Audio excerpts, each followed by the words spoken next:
direct conversation, some deep reactions, please. All this comics narration ain't late me. A little more talk, a lot less read. A little fight, baby, is what I need. Close the trade, open up your brains. Explain it to me. Explain it to me, baby. Explain it to me.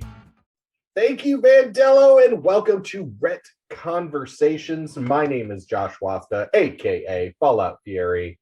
And I would be remiss if I did not introduce my wonderful co-host. She would put her tender heart in a blender, watch it spin around to a beautiful oblivion. It's Miss Leia Cameron, Professor Al. Hi, everyone. Okay, but seriously, this one doesn't have some hidden meaning that I don't know about. Because the last time I introduced you, I said there was a halo hanging from the corner of your four-post bed, and you're like, that is a used condom. And I'm like, what? Yes. Yeah, that was that I'm cursed with certain musical knowledge, and that was one of the weird obscure things that I happen to know. And our guest today, a graphically novel two-timer, but the first time on Rhett Conversations. It's Mr. Dan Schaeffer. Mr. Schaeffer, thank you for joining us. I am happy to be here, and I'm looking forward to this immensely. And auditing today's show is graphically novels Baronessa and My Beautiful Wife, Jennifer Howland. Hello. So we are going to be doing Luke Cage Noir today. So we will be discussing the larger Noir universe. And to give a little backstage view, originally we were going to talk about Luke Cage Noir, Spider-Man Noir, and X-Men Noir. That was extremely optimistic of me to put in there, because each comic is only about 100 pages, 130 for Luke Cage, like 98 for Spider-Man, and like 104 change for X-Men. But they are packed, like as you would expect from a noir genre kind of thing. They put a lot into it, and it's not even like dialogue that we have to go through or fight scenes like normal comics. It is just, there is a lot to explain as to how the noir plot ties into things. So it's going to be really exciting. So what we're going to do is, Leia and I have also read Spider-Man Noir and X-Men Noir, the first of each of those. I own both of the Spider-Man and both of the X-Men ones, so I've read them before. I really like this. But just to bring everybody up to speed, this is how it will go. Today I will be the main instructor, so I will be explaining Luke Cage Noir in intricate detail to Mr. Schaeffer, who at any point can pull the emergency brake on our show, stop the show dead, and ask any question that he desires. It could be a funny question. It could be a serious question. It can be like, no, seriously, who wrote this? We get a lot of what the fucks on this show. It is just something that happens. At that point, it is up to the other professor, Professor L, to answer his question. If she can't, she can go ahead and toss it to me, or as we have introduced when our auditing professor, Professor J, or the other Professor J, Jennifer, is here, she could just make up an answer if she feels like it. I'm the dean. You're the dean. Oh, no. No. I'm double secret probation. I'm the dean. I'm the one who puts people on. Yeah, I'll give you maybe principal, because if you mess with the bull, you could. No. Jesus Christ. Why are you like this? I've been like this quite some time now. So anyway, Mr. Schaeffer, or Dan, do you have any questions before we begin? No, I have no idea what to expect, frankly, and I like that. So okay, well, let's hear it. We also gave you kind of a list beforehand. So what drew you to Marvel Noir? Well, since I really wasn't familiar with anything on the list, the word noir jumped out at me. I'm a big fan of noir and hard-boiled detective stuff and film. So I was very curious about how that was either laid over the Marvel Universe, or how the Marvel Universe adapted to that, or adapted it to the universe. So that's what intrigued me. Fantastic. Well, I'm going to go over a couple of things before I begin, just some background knowledge.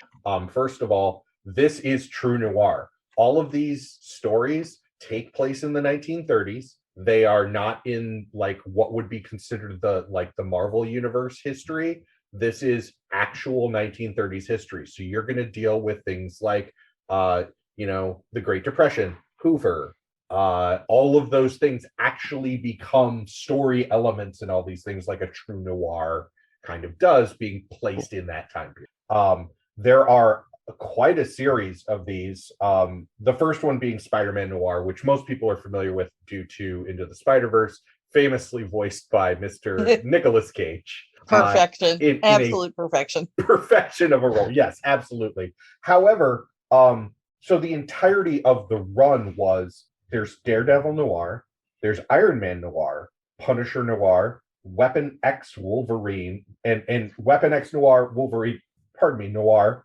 Luke Cage, and then there are 2 Spider-Men and 2 X-Men. And then after all of it, of course, because Deadpool has to be put in everything, they had Deadpool Pulp as a response. So take that as you will.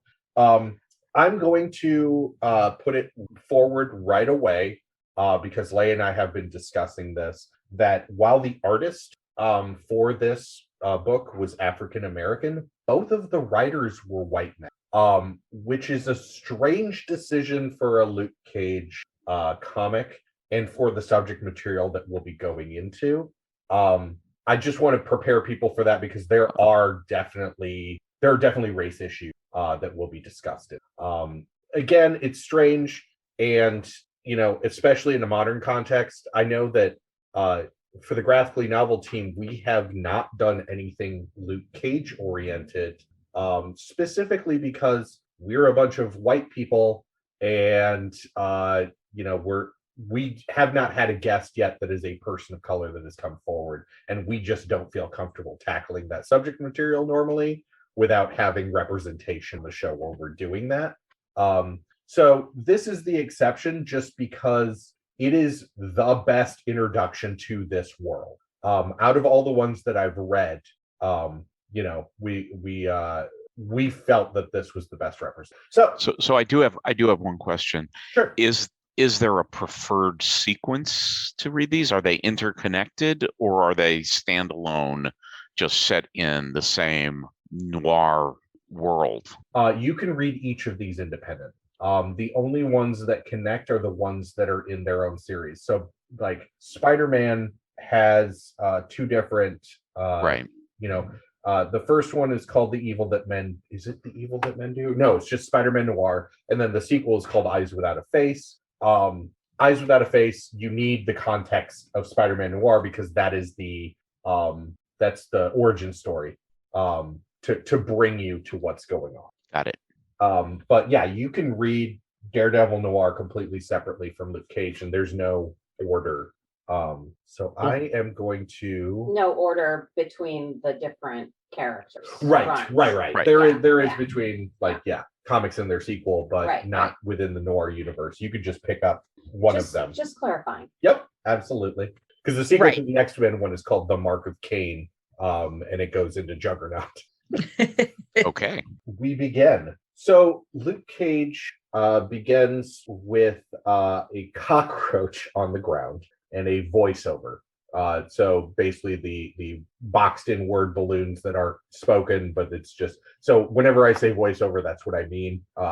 It is set up very classically like you would have a noir. Everything is washed out. Everything in this is like in sepia tones, and it's actually a little difficult to tell white people apart in this.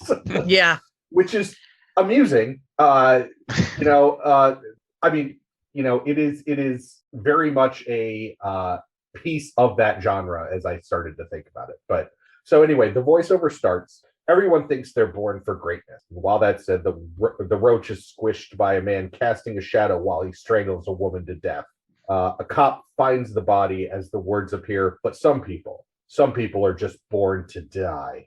In a prison cell, Minnie the Moocher's playing on a homemade radio. Luke Cage is being released from prison, and the voiceover asks, "What about me? What was I born for?"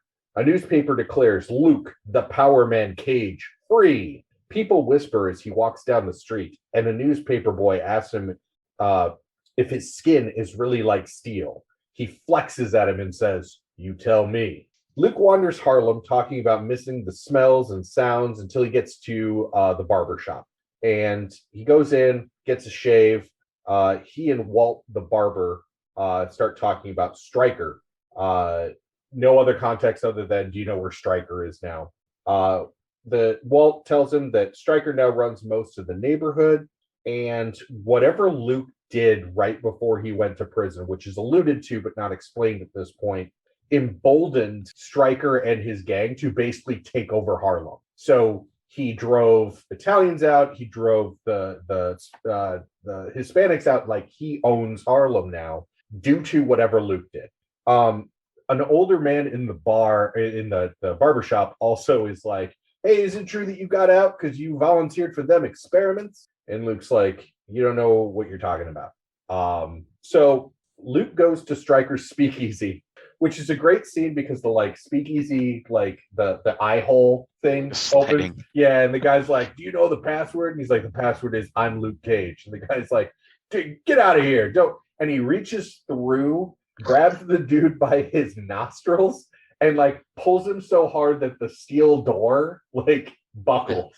There's a head print. It's pretty awesome. It is pretty awesome. It's very Luke Cage. Yeah. It is awesome, but I hate to think of the physics that would cause steel to buckle in the shape of a head. Right? Oh yeah, that guy would not have nostrils anymore, guaranteed. It wouldn't have worked out that way at all. Yeah. So I don't know if you've played the video game Outriders at all, but there is a cutscene in the early part of that, which is essentially that very same thing. That's fantastic.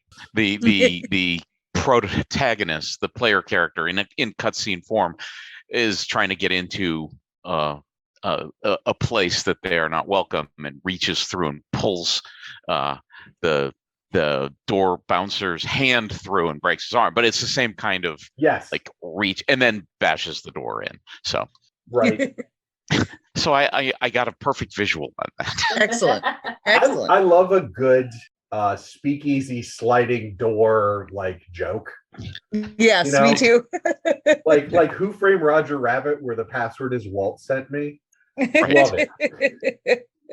So Stryker realizes something's going on, looks through, basically has the door opened, and all the people pull out Tommy guns and are pointing them at Luke, and Stryker's like, whoa, this is Luke Cage, he's welcome here, and gives him a big hug. Stryker and Luke sit down and start drinking and talking together, and this is where we find out that Luke and Stryker grew up together in Harlem. When Luke was in prison, Stryker actually constantly sent money to his account so that he could always get a better meal or cigarettes or whatever he needed while he was in prison. Stryker basically offers Luke a job to say, hey, we could use your muscle, we could use your reputation for sure, in the outfit. And Luke says he's got affairs that he needs to settle. And Stryker's like, well, everyone you knew has either left Harlem or died. And Luke asks about Josephine, and Stryker's like, well, she died. And we flash back. There's a lot of those noir-ish flashbacks where everything's a little bit darker than it is, just to give you the idea. All of this is very noir film based, which I really appreciate. The artist for this is fantastic. Yeah, the art in this is incredible. It's worth it just by itself. Yeah.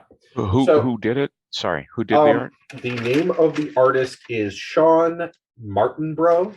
And like I said, I've never heard of his stuff before, but he is the only actually African-American person involved with this comic. So I'll look for it. Yeah. For his stuff. It's very good. So we flash back to basically Luke and Josephine meeting, where Luke gives the typical 1930s dude rolling up on a woman, and she is having none of it, and reminds him that his mother probably taught him better. And he's like, this scene is incredible. Yeah. I am here for it. I instantly love that character. Give her whatever she wants. Well, and immediately Luke's like, you're absolutely right, ma'am. I apologize. Like she puts him in his place because he is fronting and she calls him on it. And I'm 1000% here for it. Back in the present, Stryker says that there was a fire in her building. And she died 2 days later in the hospital, but she gave Stryker a necklace to give to Luke.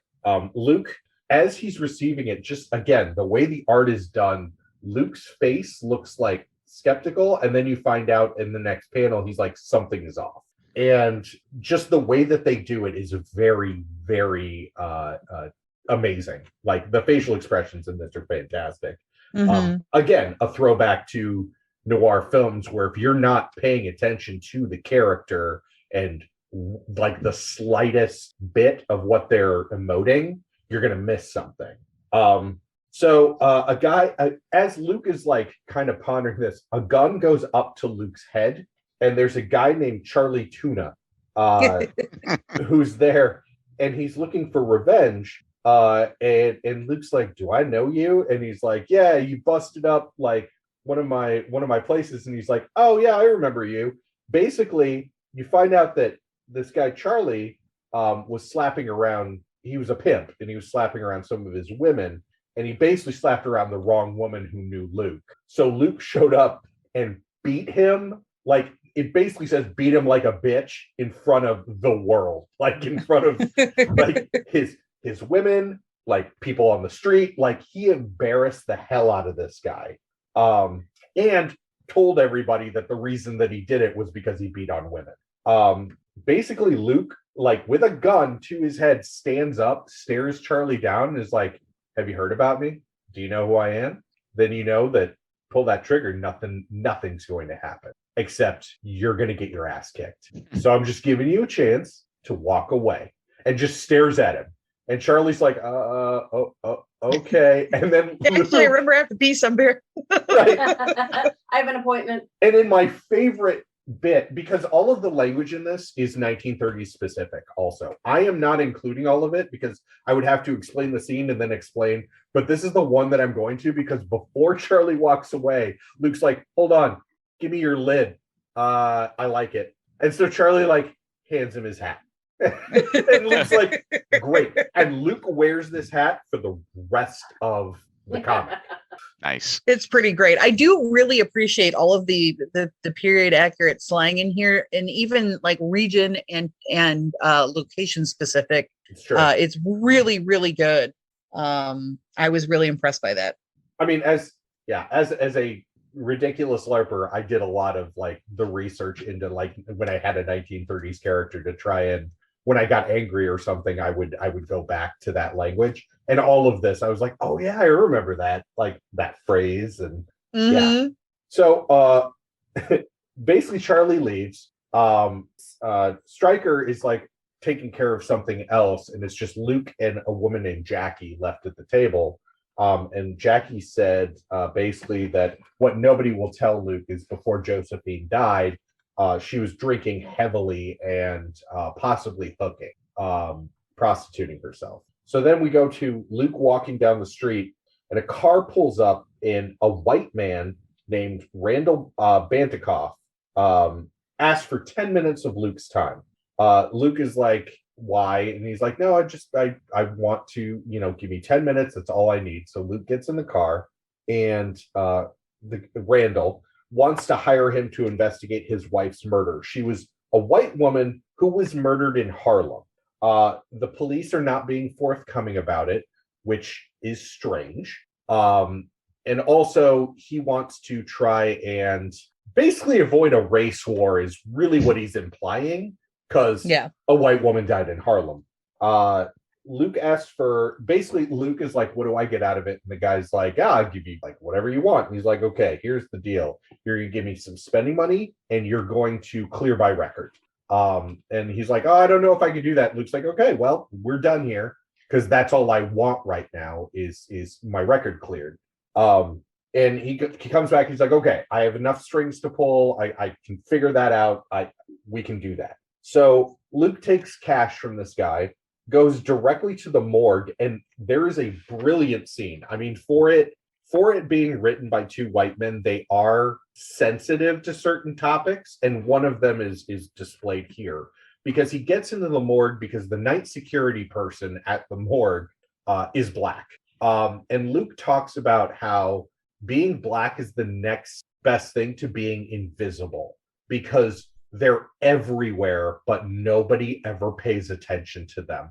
And it has like kind of a panel of, you see a black maid, you see like a valet, you see like all these people that are surrounding the white community, and everyone ignores them. So that really sets up a lot of how Luke gets in and out of places the rest of this comic, and it's awesome. It is super awesome. Yeah, that was very well done, I think. So Luke goes basically he has the woman's corpse brought out, and he notes that there are marks around her throat, so she was strangled.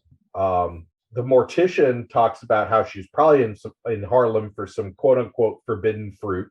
That she was well, when you're white, it's Bunburying. I'm not sure. I mean, like, if you're white and just going to the country, it's Bunburying.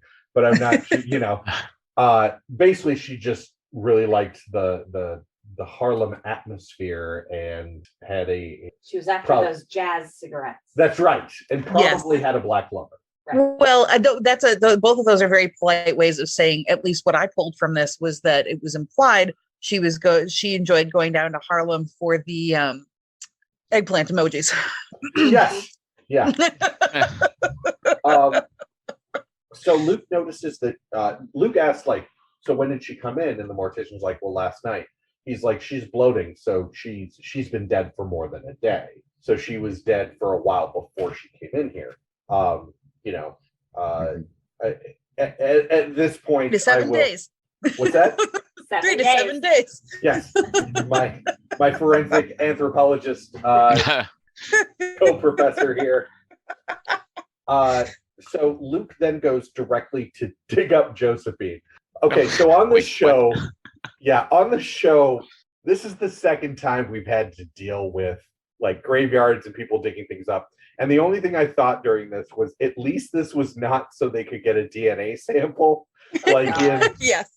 like in Sins Past, where Peter Parker just shoves a rod into Gwen Stacy's grave, mixes it around a little bit, and pulls it out to get DNA of her. It's terrible evidence collection. I yelled about that. I'm pretty sure you edited out about 45 minutes of my rant on that.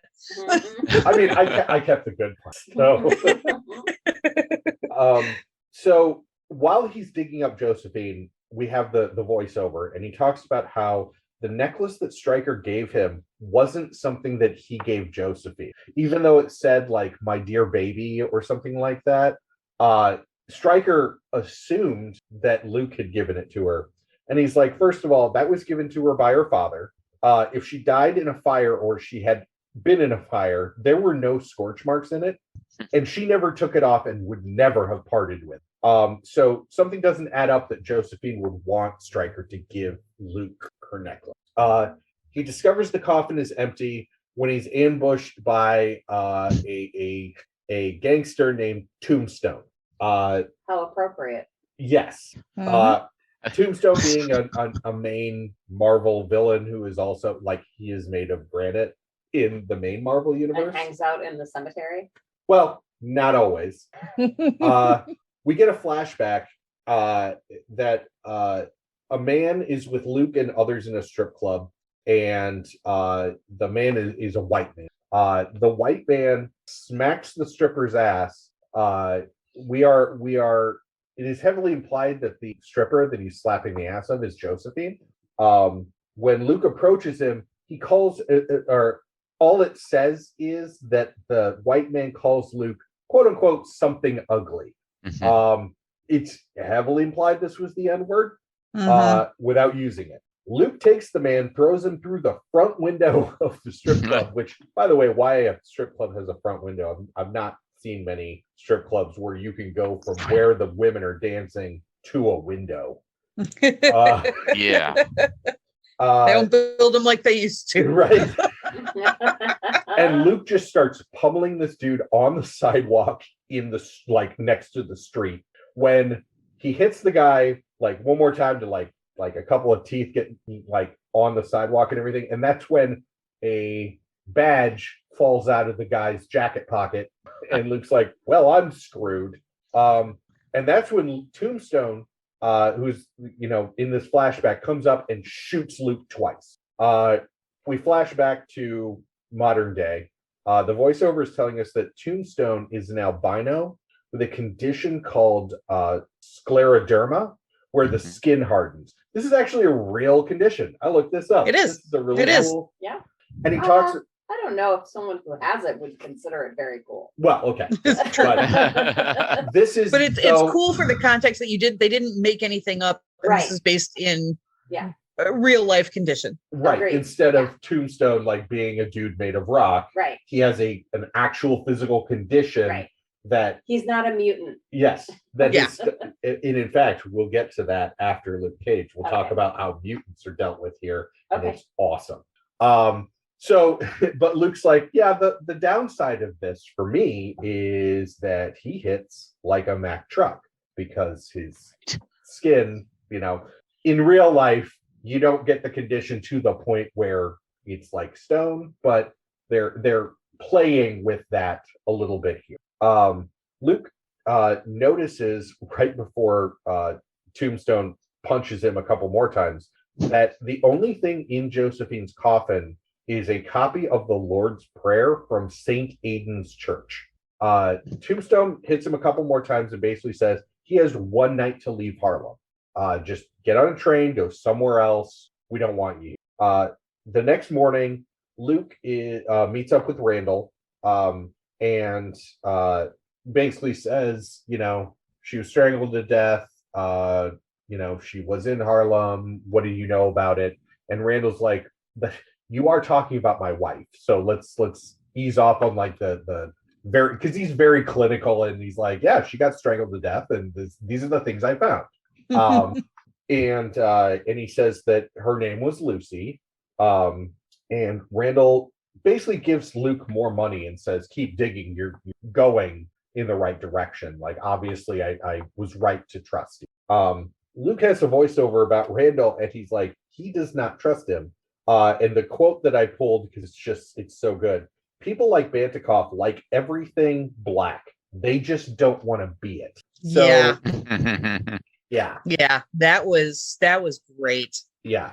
So Luke actually, through this, turns around and starts trailing Randall to be like, something's off about this. So I'm just going to find out who I'm working for.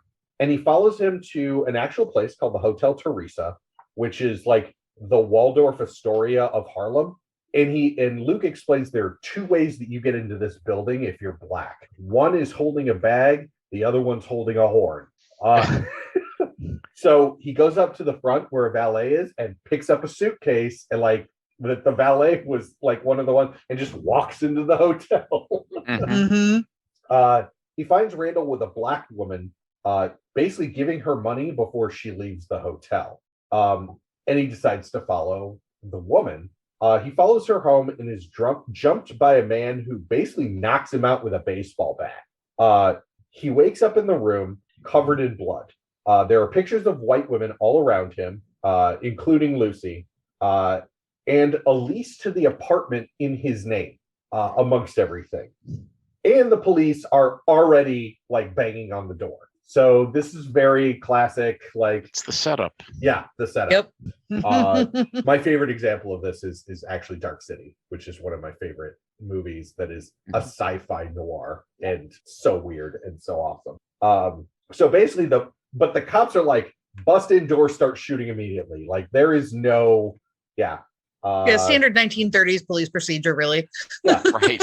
Well, standard 2021 police procedure. it's like Yeah. It's like Sin City, Yeah. too. Yeah, also like Sin City. Yep.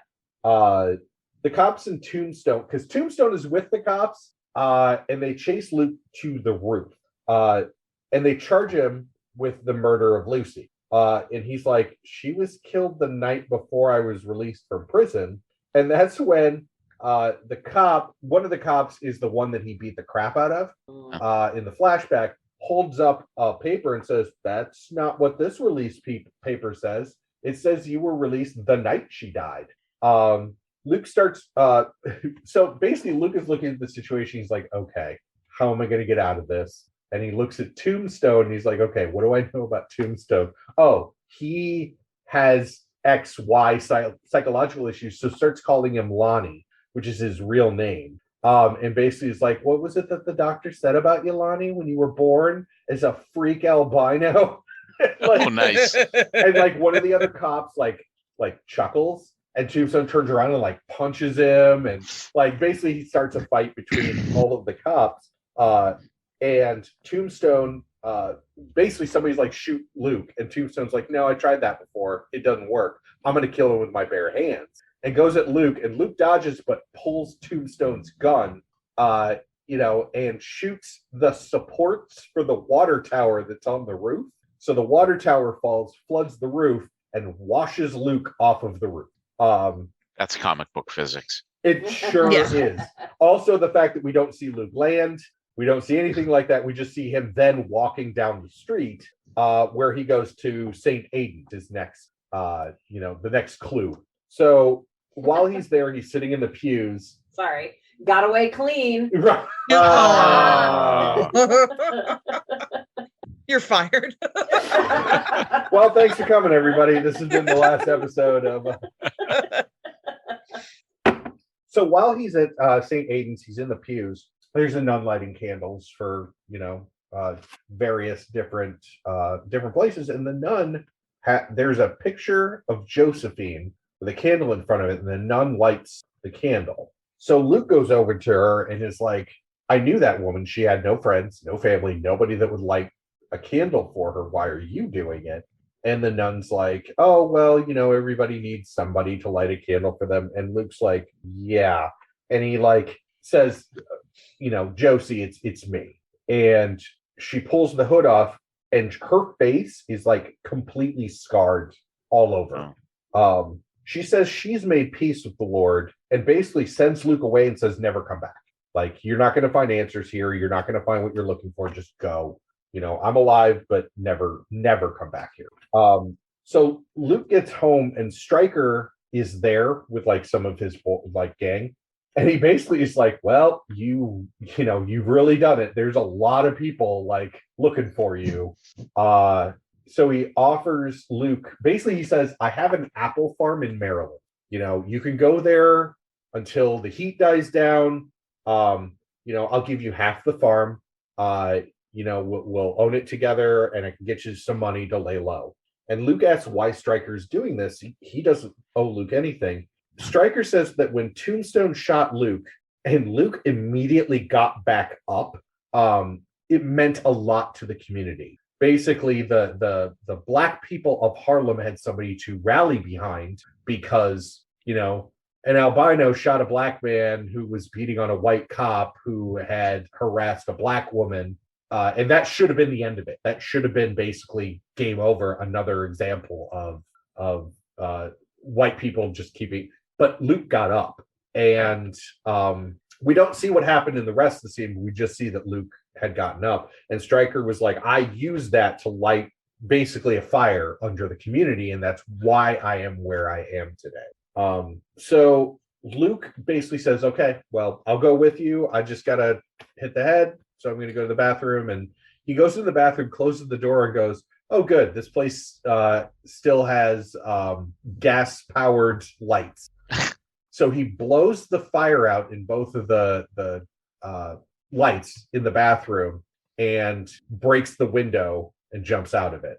The goons break down the door to be like, what's going on, and light a match. And then there's a large explosion. Basically, Luke's like, I know I'm being set up.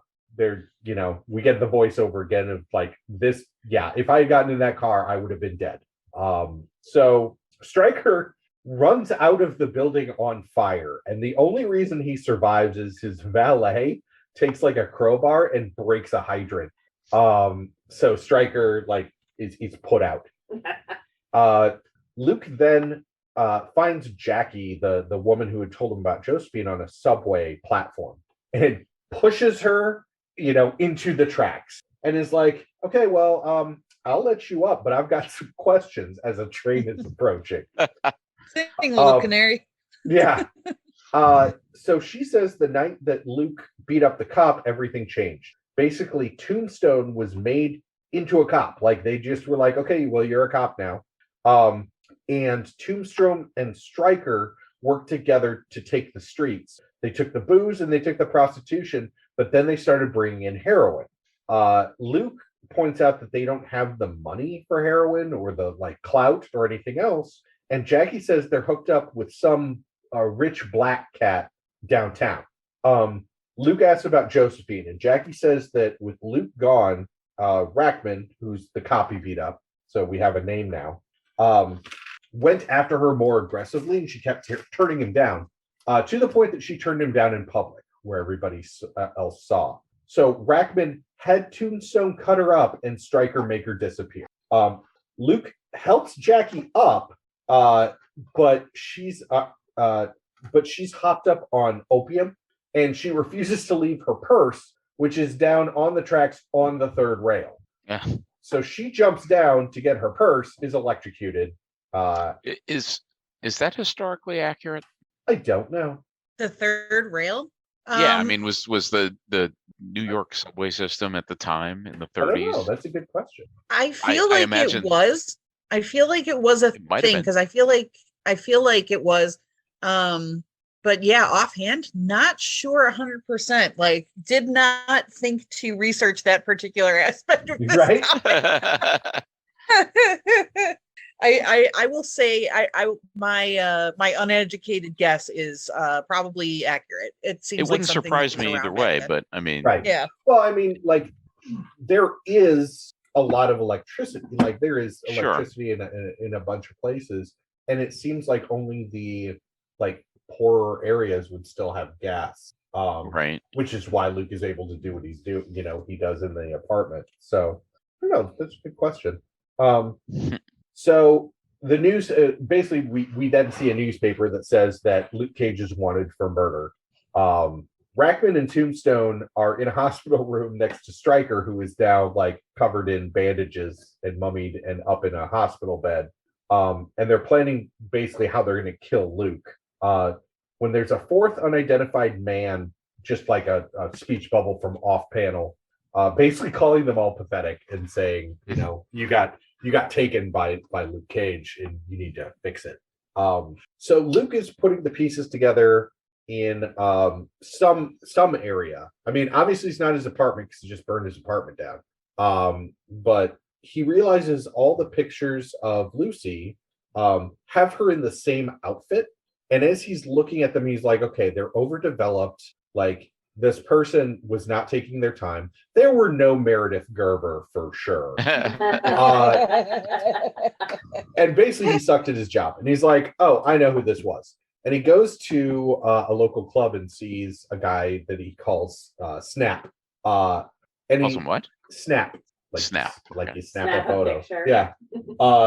And Snap is all sorts of willing to tell Luke whatever he wants to know. He's like, oh yeah, I took those pictures, and they were the Bandikoffs. I know them. They were always around. They were inseparable, and more importantly, they were given a pass to experience Harlem. They were white people that were able to go to the after-hours jazz clubs and experience the Black experience, basically. And he says that Rockman, the cop, paid Snap to take the picture. And Luke's like, well, that's good. That's absolutely what I needed. Here, have some money. And Snap's like, no, I'm not going to take your money. You're my hero. So Snap, when he was younger, when he was a kid, he said he was there when Luke stood up after being shot, and that it was a game changer for him in Harlem. And basically, as payment, he only asked for Luke to let him for Snap to photograph it. Back at the hospital, the unknown boss tells the three to fix the Luke Cage problem now. And Stryker's like, don't worry about it. We've still got an ace in the hole. And the guy's like, play it then. Luke goes back to Stryker's safe house beats up the same bouncer the exact same way. Reaches through the thing, grabs his nostrils again, like Nice. goes inside the safe house and looks at the rest of the guards and goes, "You can leave or you can fight me." And all the guards leave. Luke goes to this table that is just like stacks of money piled on this table, puts all the money into a bag, and burns the safe house down.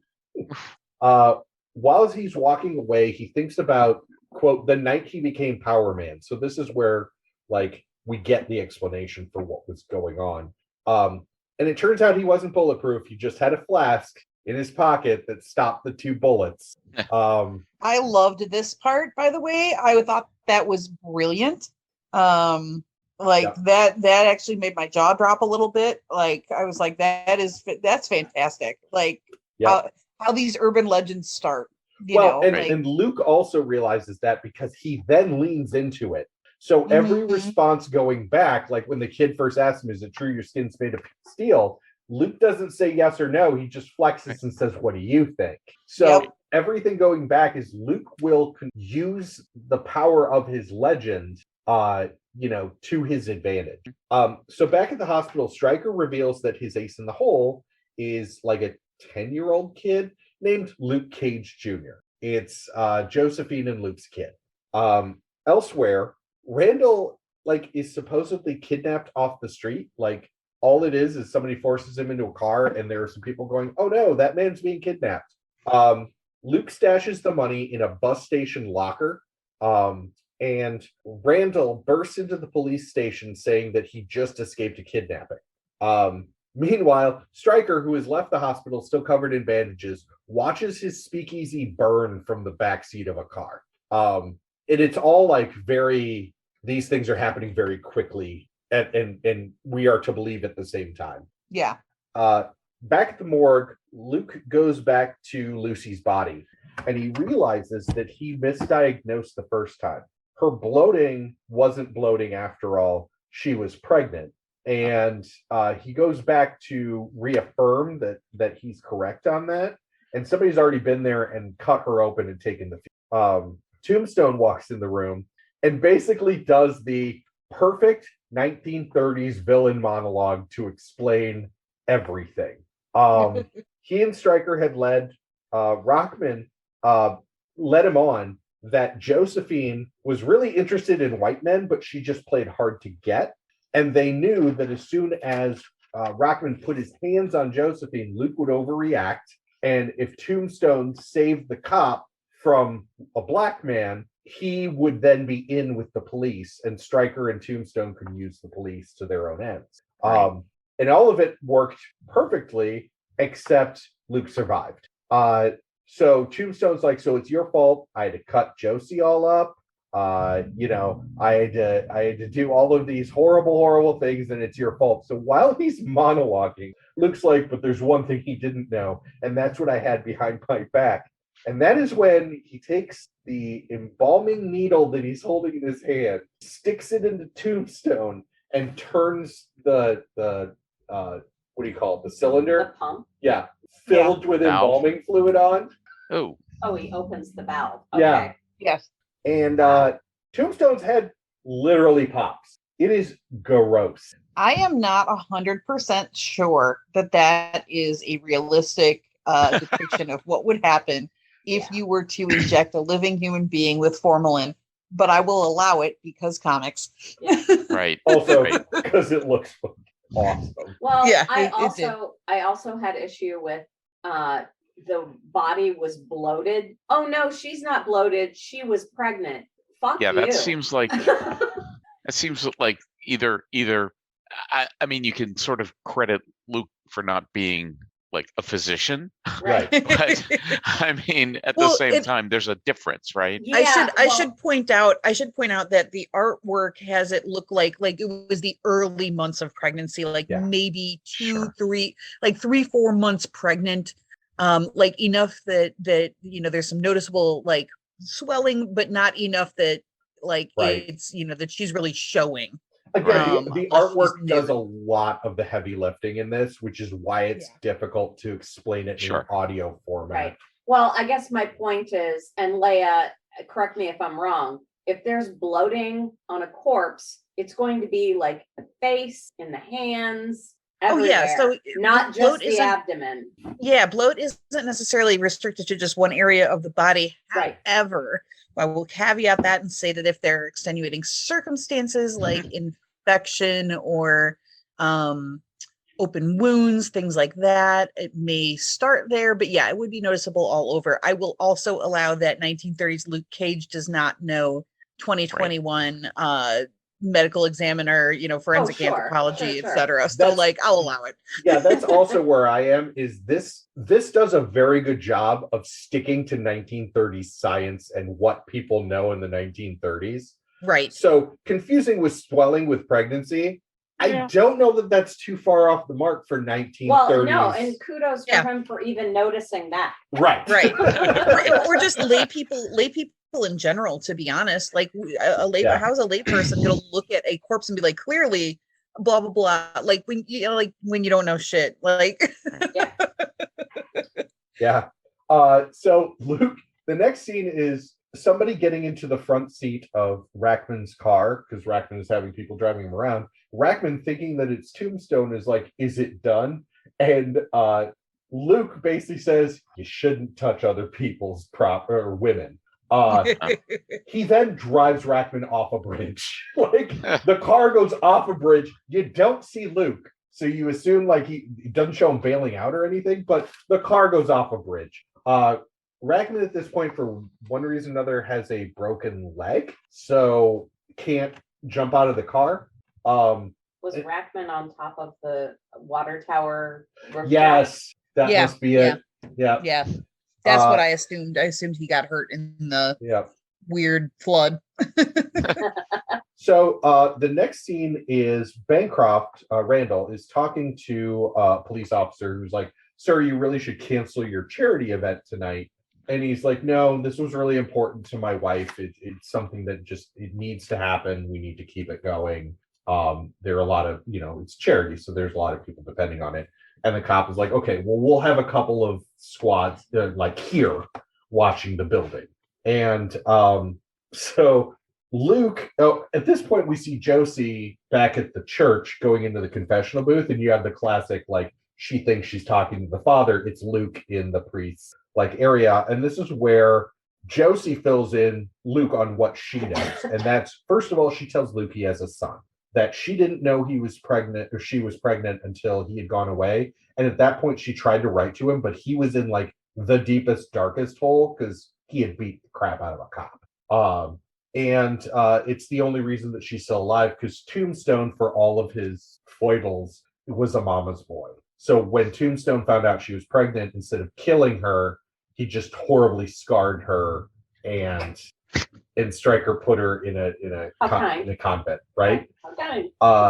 So basically, he didn't bring himself to kill her, so he mutilated her. Right. Yeah. Right. Yeah. He just tortured her. That's what a all. softie. Which actually, if you're familiar with Tombstone in the Spider-Man comics, normally is where he shows up. It's very on brand. Very on brand. But they kept her son. So once she had her son, they stuck her in the convent and took the son as basically collateral, as protection, so that she wouldn't talk, so that everything was fine. Luke ends this whole conversation with probably one of my favorite noir-esque statements, because he's like, all right, Josie, we won't see each other again, and I won't even see you in heaven. And she's like, why is that? He's like, because I'm going to kill a whole lot of people. Yeah, it was pretty great. I really want this in film form. I really think that this would make an amazing noir story. It doesn't even have to be Luke Cage. It could just be its own. Yeah, so cool. So Luke, basically, word on the street, he tells people, hey, let Stryker know I want a meeting. Stryker gets back to him through word on the street to say, great, meet at the barbershop. So Luke shows up at the barbershop, and Luke Cage Jr. is in the barber chair. Stryker is over him, giving him a haircut, shaving his head, basically has sharp implements around the chop. And he cuts Jr. a little bit, right on the side of the head. And it's like, Luke, hand me I'm so clumsy, hand me a towel.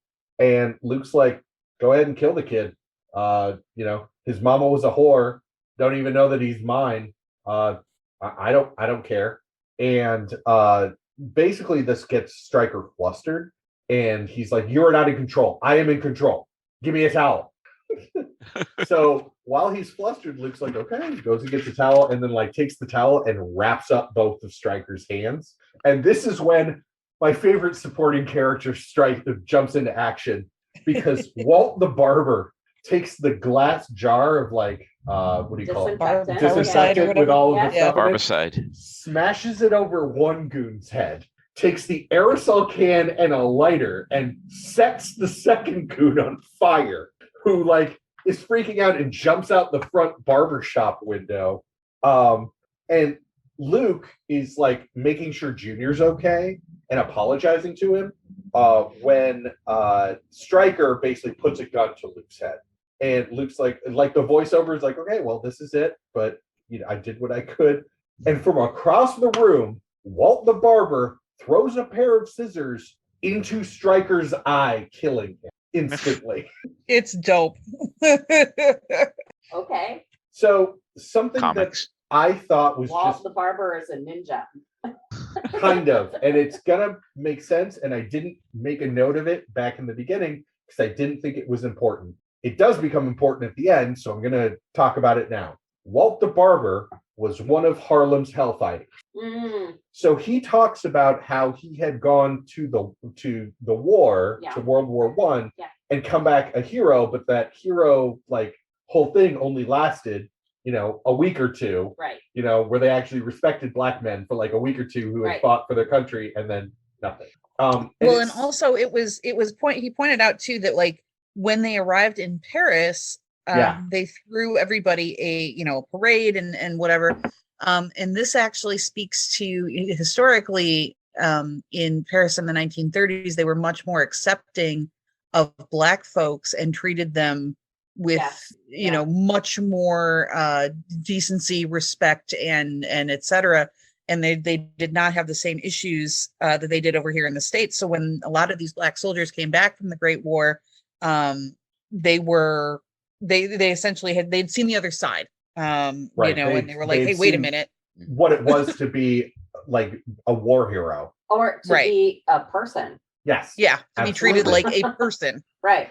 So Stryker's body like slumps down against a wall, and Luke looks over at it and goes over and pulls a picture that Walt had of like some soldiers off the wall, looks at it, and then there is like no speech, no whatever. There's just vignettes of Luke handing Walt the key to the locker, that has all the money. Walt kind of falling down to his knees in front of Luke. Junior being freed, Junior reuniting with Josie, like all of these things. And then we go to Bancroft's charity event where he's around a table with a bunch of white people. Luke walks up and basically says, there probably should have been police officers at the servants entrance, but there wasn't, which confirms my suspicion that the kidnapping was a fake. So he just walks into the service entrance, walks into the room, and confronts Randall in front of all of his white guests and tells a story. And the story is about a man who went and was a Harlem Hellfighter, saw what it could be like to be, but was light enough to pass as white. So he reformed himself, like his life, married a rich white woman, started going into all of these things, but then found out his wife was pregnant. And if the baby was dark, it would blow up his entire world. So he killed his own wife and tried to frame Luke for it by hiring him and putting him in the situation. Randall basically like freaks out, does the villain thing, and just shoots Luke twice. Luke like shrugs it off, punches him through, like he's there in the penthouse, punches him through a window. So Randall's dead. One of the black men, the like waiters at this event, is like, but he shot you. Luke looks at him and says, I'm Luke Cage. Tell people what you saw here tonight, and leaves. But then you see that he's walking, like he left the building as quickly as he could. He walks to the riverside. He's bleeding, and he bleeds out and falls into the river. Oh, I like it. See, that's a noir ending. Yes. Right? It is. Yes. So the rest of it is basically what happens to everybody else, with a voiceover from Luke. So Luke talks about how people will only know the myth, which is fine because the myth is stronger, it's cleaner. It allows people to believe what they want. It gives them hope and it gives them pride, gives them a tomorrow. And the last panel that you see is Josie and Junior in nice, like, church clothes on a bus leaving Harlem. Nice. So that was Luke Cage Noir. Wow. Yeah. I want to. It was really good. Yeah. It is super good. And I have not read anything in the Noir universe other than this. The only other ones that I've read are both of the X-Men and both of the Spider-Man comics. They're all very, very good. And we'll talk about it just after this. But Dan, do you feel that you have been explained Luke Cage Noir? Yeah. I think I have a very good understanding of how it went, how the story goes, what was going on. I have to say that as a noir fan, there are some things that are sort of classic noir that are not really present.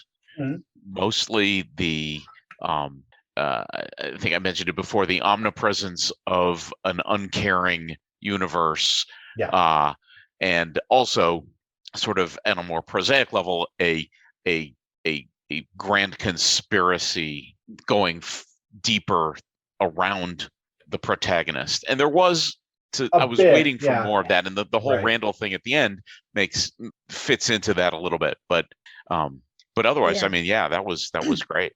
Well, I think that to your first point, what kind of I think is better experienced when read is that the general crappiness of life in this particular series is very much framed through the Black experience. Right. So, like, it is a shithole universe, kid, but also it's because of, like, racism, so I did appreciate that a great deal in terms of the noir universe. Like, it really, I thought that it actually slotted in very well in terms of the whole experience, and visually you see it in the panels with the artwork and things like that. So sure.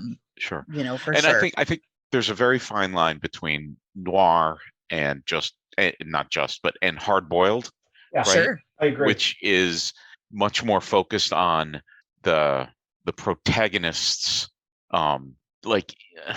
internal struggle, as opposed to the protagonist's struggle against. And I think both of them are represented here, so I think it works well. And I think you're right. The whole racism angle and the Invisible Man, Ralph Ellison kind of thing, is that. But it sounds fascinating. I really want to read it now. I will say it's really good. I will say in your definition of hard boiled, because I am not as big into them. I appreciate noir. I love noir, like watching it, but I'm not like I have not studied it, or I've not gotten I don't want to give the impression that I've made a great study of it. But when you talk about hard boiled in that, Spider-Man Noir is very much more a hard boiled. It is the way that they frame, and this is actually a good way to talk about that. Great segue. Without giving away too much, Spider-Man is about the Great Depression and the fall of Wall Street and Hoovervilles and all of these things. Like, Aunt May is going to these Hooverville camps and speaking out in support of socialism. Good for her. And a lot of those comics are about that, and about the experience of the Great Depression and the poor versus the people that profited, and all of that. And it's great, and it's about the media's role in it. It's fantastic. X-Men, on the other hand, is about the psychological side of it, because instead of the mutant gene, what they have is Professor X basically talking about how the next step in evolution is being a sociopath. So yeah, it's wild. yes, like That's so interesting. Rogue's power is not a mutant power where she can take somebody else's power. Rogue's power is if she's in a room with you, she will eventually just adapt your personality. So she is a chameleon in the sociopathic way. And all of the mutant abilities in that are sociopathic. So they're psychological. So like Beast is extremely agile, but he's also like extremely intelligent. It's the intellectual parts of that. But it's also that his own personal derangement, for lack of a better term, is that he also believes he's better than others. Right. And so it goes through that, and it's super cool because to take these the Luke Cage, the way the reason that I took it and said everything is so boiled down into this is Spider-Man is the only noir that I've read out of all of these that actually has powers. Right. Yeah. Yeah. And the only reason that he has powers is in a very noir way. There is a Mayan statue that is being moved on behalf of Norman Osborn. The clumsy oafs break it, and a bunch of spiders come out and kill one of the goons. One of the spiders bites Peter, but he sees basically he has a dream of a Mayan god, spider god, telling him that only the pure may have the Mayan god's power. So he gets agility and he gets the ability to shoot webs. I mean, and spider sense. And that doesn't even really happen until like yes, a little bit more than halfway through the story, and it's only 4 issues. Right. And I mean, like all of the Rogues Gallery work for Norman Osborn, but all of them are former circus freaks. Right. So like, Vulture is a geek, like in the original sense. Like he bites heads off the chickens and stuff. But but somewhere along the line, like he sharpened his teeth and he became a cannibal. So like this whole thing is like very grounded.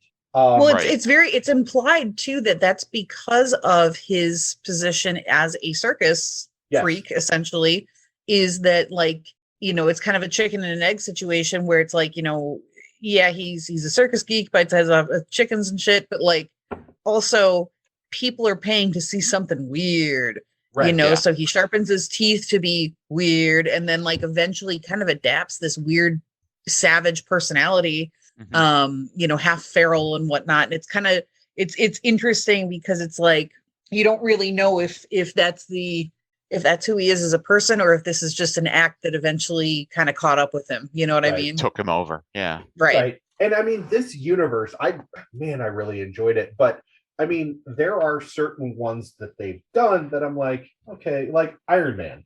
They did Iron Man Noir. Like, okay, it's going to be steampunk, basically. I mean, they may surprise me, but generally, like, not as excited about that one. Wolverine shows up in the X-Men one. So why they have a Weapon X and a Wolverine Noir, it's just because probably Wolverine's popularity at this point in time. Right. Right. But Daredevil and Punisher, I want to read those. I want to get my hands on them. I want to read them because Daredevil and Punisher are generally noir comics already.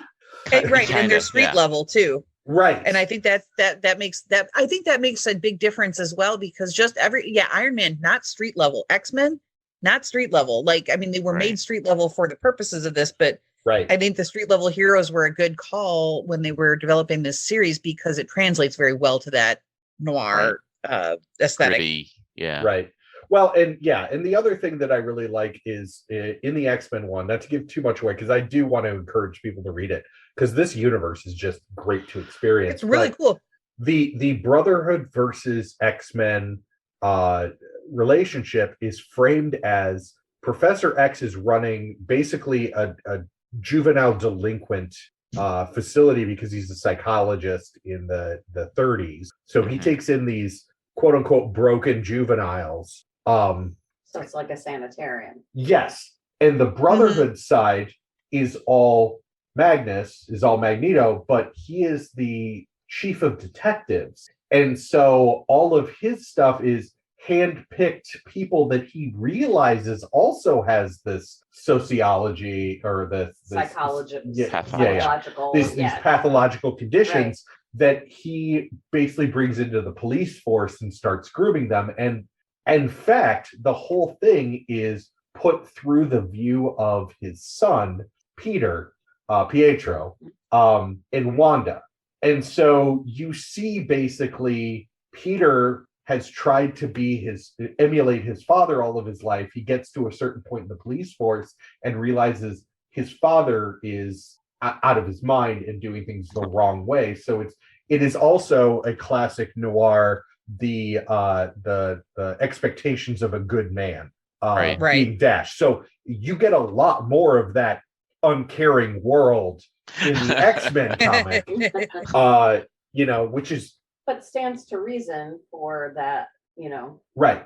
And so story. like at one point Magnus and Xavier were working together, like as in the normal comics, but then Magnus framed Xavier for basically encouraging Warren to kill himself, like this whole thing, and put him in jail. But now Magnus is the only person that visits Xavier in jail, and it's a whole thing. It's really, really cool how they took it. And I cannot even imagine the multiple whiteboards of storyboarding that had to happen to be like, okay, this is the 616. This is what's happening in the Marvel universe, but we need to fit it into noir. How do we do that? And very so cool. I have a question about that. Sure. About the X-Men specifically, because I mean, Luke Cage, right? Luke Cage is a hero, and he is from your description, a heroic protagonist, even though, he kills a lot of people, but he is definitely on the side of the angels, right? But it sounds to me like neither the X-Men nor the Brotherhood, and the Brotherhood being cops, by the way, I think is amazing. Yes. But the X-Men are not heroes, right? Correct. And Yeah. everything is kicked off in the first couple of pages because the body of Jean Grey washes up on the shore, and she has an X tattoo. Classic. And so the police are basically like, oh, well, obviously the X-Men killed one of their own. Like, and that brings you into the world. And it is also Pietro's first night, Peter, because they dropped Pietro because the fact that Magnus was an immigrant ties into the whole thing. Yeah, it's so good. The one point I want to briefly point out. Yes. So one of the things I thought that was interesting, just as a side note, is that Magneto being into eugenics was. That's true too. Yes, absolutely. Yeah. I was like, wow, buddy, I have some bad news for you about where that's going to go in a couple years. Right. Which is kind of the opposite of where Magneto ended up in the MCU universe, right? Yeah. Well, and I mean, it is two sides, like 1930s, two sides of the same coin, right? On one side, you have eugenics, and on the other side, you have psychology. Both kind of budding in theory, but they do use that as two sides of the same coin to explain the differences in ideology between Xavier and Magneto, which is great.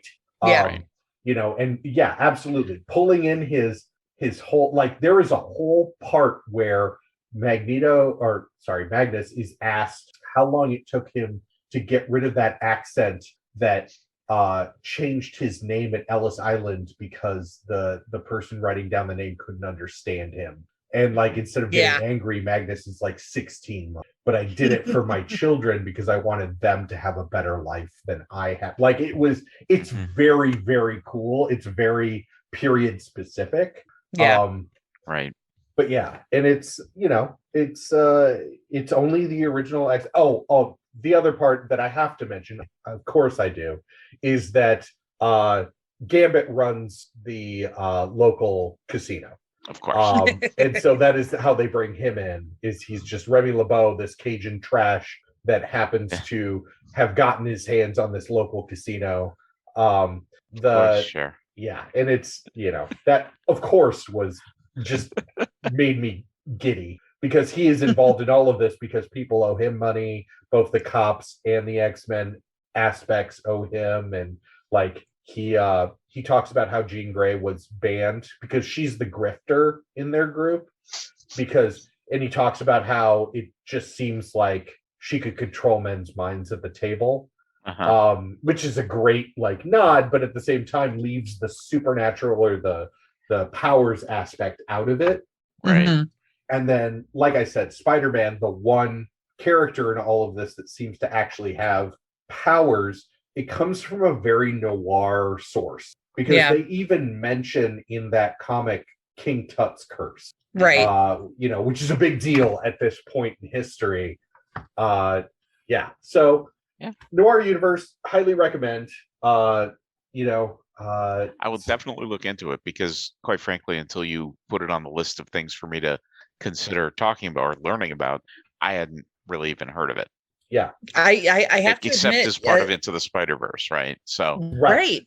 I have to admit, I didn't realize this was a comics thing. I don't know how that escaped my notice. I thought that, again, it was just like a creation of Into the Spider-Verse or something. Right. Like, wouldn't it be cool if? But I didn't realize there was a whole comics line about it. Well, what's cool is if you liked anything from Into the Spider-Verse, all of that existed in comics beforehand. Right. None of that was created for that movie. So like the anime girl, there is Marvel, is it called Marvel Anime? Marvel Hentai, not Hentai. Whoa. Hentai. Marvel Manga. Like there's an entire world where they redid everything. And coming up this season on this show is, of course, 1602, which was Neil Gaiman recreated the Marvel Universe in the year 1602, making it accurate to Victorian era, which is that's awesome. Way pre-Victorian. Sorry. Yeah, that's way Colonial. Thank you. Sorry. No, it's okay. English major, not a history person. Yeah. Victorian was much closer to us than that. But yeah, just very. I really like it, and I like covers of songs. I like things redone in a way that's new. We just watched the first episode of the Cowboy Bebop live action last night. I really enjoy it. I think it's a great interpretation. Never read it. Well, Cowboy Bebop. Or saw it, rather. Yeah. But I like interpretations of things and new ways of exploring them. Sure. So cool. Also a big fan of the Ultimates universe, which again was people were tired of having to go back 20 years to read a comic to understand a reference that was in a modern comic. So they were like, well, let's just reboot it. So yeah, I'm here for that. I love that stuff. I love the reimaginings and and the what if, stuff, whatever, especially like, the show, the recent Disney Plus show. Right. Yeah. Very cool. I love that kind of stuff. I actually like the fact that show turned out to have a core thread from episode to episode. Because the first few episodes, it's like, okay, this is this is that. It's separate. They're completely unconnected. I like the way they brought it all together. Yes. Yeah. Then you had the Guardians of the Multiverse. And once again, because I love it, not you, Tony Stark. Yeah. That was my favorite part of it. Is like they're naming all these characters and they're like, not you, Stark. Like not you've had your moment. Yeah. Like, also, I will do literally anything for Captain Carter. That's all I want. That's all I want forever for the whole rest of my life. I'm here for it. I'm if nothing else comes out of this multiverse stuff that they're doing, just give me that they just retch Captain Carter from that into the main continuity, and she's just a thing now. Perfect. Yeah. I mean, like I already loved Peggy. I loved Peggy in the first Avenger, and in Agent. There you are. We lost you. Hey, so we got to that you loved her in First Avenger. And I imagine you were then going to say in first season of Agent Carter, which was the only season that they made. That is exactly what I said. Yes. By the way, did you ever finish Agents of S.H.I.E.L.D.? Did I ever finish Agents of S.H.I.E.L.D.? Yes. I've only ever watched maybe halfway through the first season of that show. I've never watched anything past it. Because the last season, they interacted with Agent Carter and kind of finished some of that. Oh, yeah, that's nice. They tied some things up. Yeah. I would recommend I it. can't remember the name of the guy with the cane, the guy with agent. the limp. Yeah, The agent with the Joe? limp. Was that his name? Oh, he was, yes. God, I'm blanking. I know, I can picture exactly what he looks like. I Yeah. know who he is. Yeah. He joins the Agents of S.H.I.E.L.D. out of time. They Oh, pulled him that's right cool. before he was dying. He died. That's cool. That's Yeah. cool. Nice. Yeah. So Nice. I highly recommend Agents of S.H.I.E.L.D., by the way. I lost the if thread you're- on that show about halfway through the third season. Yeah. You lose. So the thing is, third season would have been Hive, like all of the Inhumans and like and Ward is actually Hive from another unit. Yeah. The second half of that It might have season is even much been better. the second season. I just Yeah. Well, the thing is, also I was watching it with my son, and he stopped having time. So. Oh well, yeah. If you're looking, if you're feeling that you don't have anything Marvel, I would recommend Agents of S.H.I.E.L.D. Just because I find that it really adds a cool experience into the larger Marvel world. Sure. Because all of the parts that have not been explored in the MCU have been explored in that show. And it ties in, like there are multiple tie-ins to MCU movies. Right. And once you get to fourth season and the new Ghost Rider shows up, he's friggin' awesome. Yeah. Yeah, I actually did start rewatching it at one point, probably because of something you posted, Josh, about how great the last couple seasons were or whatever. Yeah. So I didn't get very far, but it's still there in the back of my head on my list of, oh yeah, I probably should watch that. Yeah. Well, I mean, the second season I'll give you is kind of a drag because it deals with a lot of Inhuman stuff, and I've never been a fan of Inhumans. Yeah, same.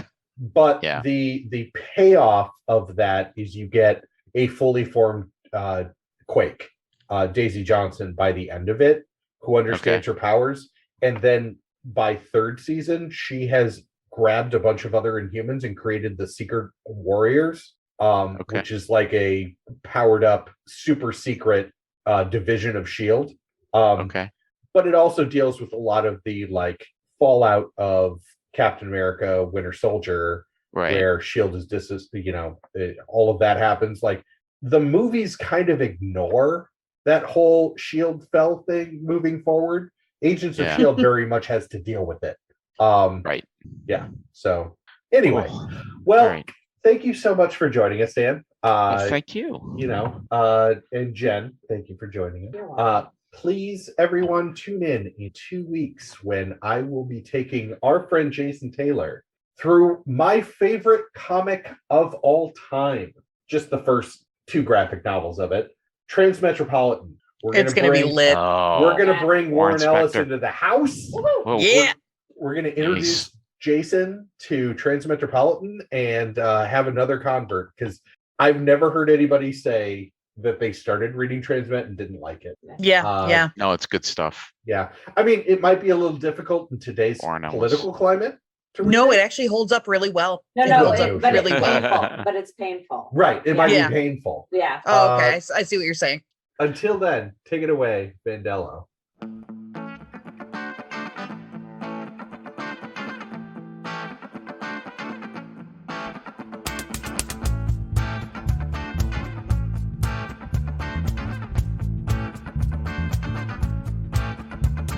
A little wreck conversation, some deep reactions, please. All this comics narration ain't elating me. A little more talk, a lot less read. A little fight, baby, is what I need. Close the trade, open up your brains. Explain it to me. Explain it to me, baby. Explain it to me. Explain it to me, baby. Explain it to me.